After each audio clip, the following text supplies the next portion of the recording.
Tata, speaking of happiness, I have been concerned with Warframe and my mental health. I have like a video game Stockholm syndrome where I just can't stop playing the game. Is this normal or should I actually just stop playing? Is it making you sick?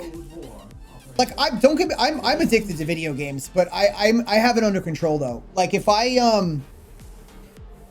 like it was a few months ago, I had to move. I had to change address and move houses and shit, and I had to pack all my stuff up, and it was like maybe about like almost a week of time that I was actually away from video games and couldn't play them. And this is what I do every single day. My whole life, it's been every single day. And I didn't have withdrawals from not playing video games. It actually felt good, like a breath of fresh air. So for me, like, my advice on your question there is, if you get sick, if you have some kind of weird tweaks or whatever because you're not on a video game, that's when I would start paying attention to it. Like, I mean, you need to monitor yourself. But if you could step away from video games and do other shit in life, and it doesn't, and you don't start wigging out as a person, you don't start losing your temper, becoming irritable, depressed, like you need to look out to any kind of mood behavior that's not normal. If you're becoming irritable, depressed, unhappy, like anything that's not normal, then I would keep it like that. Then maybe you're onto something. Maybe you might have an addiction to it that needs to be monitored, checked in on, and you should stop playing it. But if you can comfortably stop playing a game, and then like, I don't know, a few days later go back to it, and the entire time you were off it, you weren't tweaking out in any kind of way, then you're probably fine. I'm not a doctor. I have to say it. I'm not, obviously, I have to say it. I'm not a doctor. It's just common sense that I'm saying.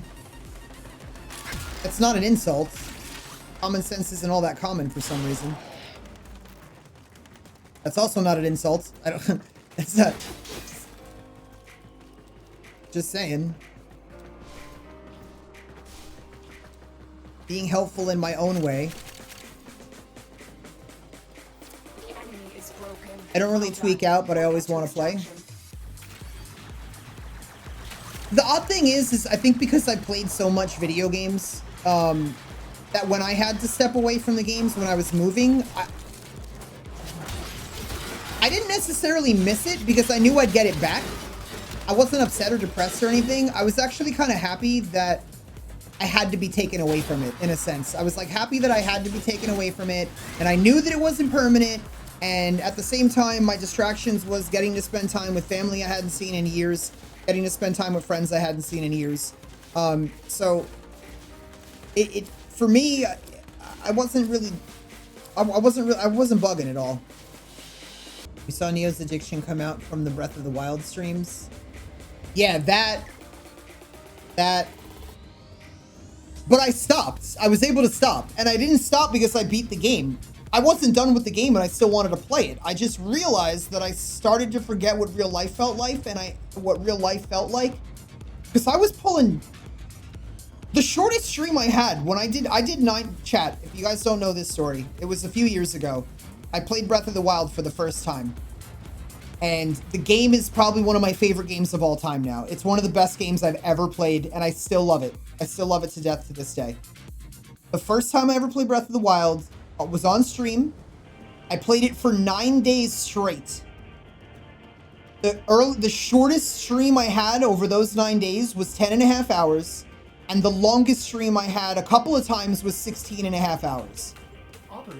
I was literally sleeping, and then within an hour or two of waking up, shitting, showering, shaving, making food for the entire day, and then I was on fucking Breath of the Wild for 16.5 hours. That game is so fucking good. But I'd have to say, if it were an actual addiction, I wouldn't have been able to notice that I actually started to forget what real life felt like. And I wouldn't have been able to just stop playing it before I finished beating it.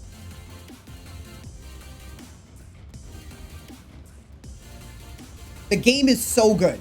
It is so good, that game. And I do recommend that if you have a Switch and you haven't played it, is it worth it to get a Switch just for Breath of the Wild? If you've ever liked Zelda games before, and you played a lot of them, you have an idea as to what a lot of them are like, yeah, absolutely, it's worth buying a Switch just for Breath of the Wild.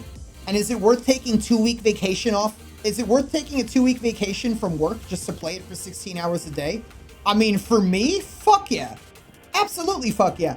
I already want to plan a vacation way off into the future of my life where like me and my future girlfriend slash wife literally are having like I doubt this will ever happen because the likelihood of me finding a person that like has the same mental capacity that I do to be able to sit down and play a fucking video game for 16 hours a day straight without going absolutely insane is really unlikely.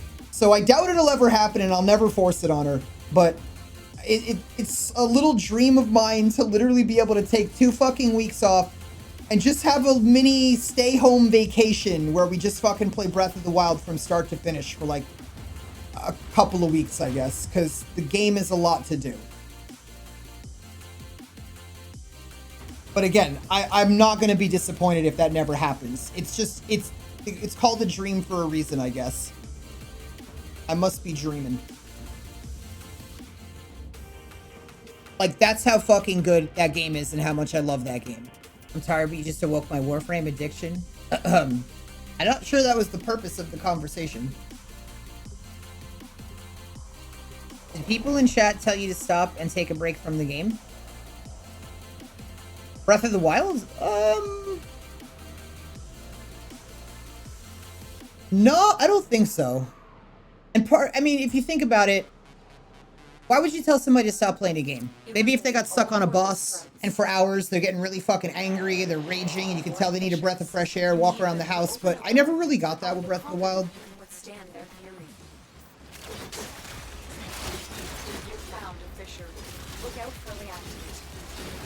Neo told himself basically, yeah, like I realized one day when I woke up, it was I think it was like day 9 or day 10.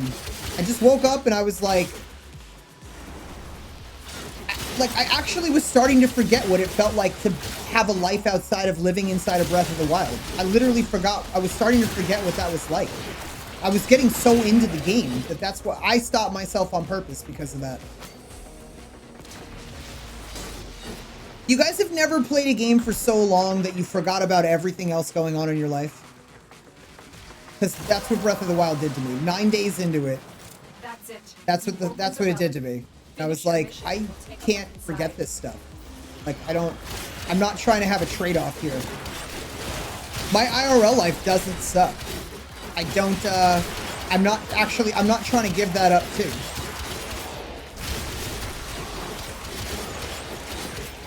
VR chat, I could kind of see how that might be easier to forget, forget what real life is like.